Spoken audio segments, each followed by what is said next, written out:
വന്നിരിക്കുന്നത് കാൽപ്പറ്റ് flower show ഗ്രൗണ്ടിലാണ്. അപ്പോൾ നമുക്ക് ഇവിടുത്തെ ഫ്ലവർ ഷോ വിശേഷങ്ങളൊക്കെ അറിയാം. അപ്പോൾ ഇവിടെ ഫ്ലവർ ഷോനെ കുറിച്ച് കുറേ പറയാനുണ്ട്.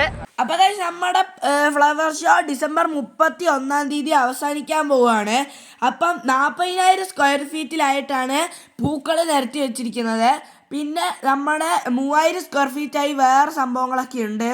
ആ 3,000 സ്ക്വയർ ഫീറ്റിൽ ഒരുക്കിയിരിക്കുന്നത് കൃത്രിമ വനം പോലെ പാമ്പിനെയും പക്ഷികളെയും പെറ്റ്സിനെയൊക്കെയാണ്.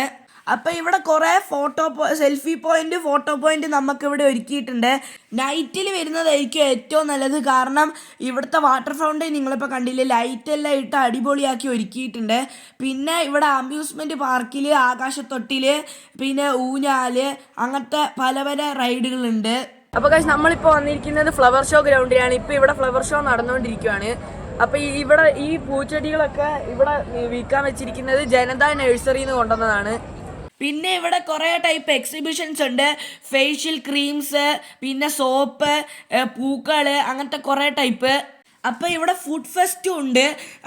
അവിടെ നമുക്ക് പാനിപൂരി, ബേൽപൂരി അങ്ങനത്തെ കുറേ ടൈപ്പ് ഇതുണ്ട്. അതുതന്നെ ഗൈസ്, നമ്മളിപ്പോൾ വളയും മാലയൊക്കെ വിൽക്കുന്ന സ്റ്റാളിൻ്റെ ഉള്ളിലാണുള്ളത്. നമ്മളിപ്പോൾ ഫ്ലവർ ഷോയ്ക്ക് വന്നതാണ്. പിന്നെ ഇവിടെ നമുക്ക് ഗെയിം കളിക്കാൻ പറ്റും.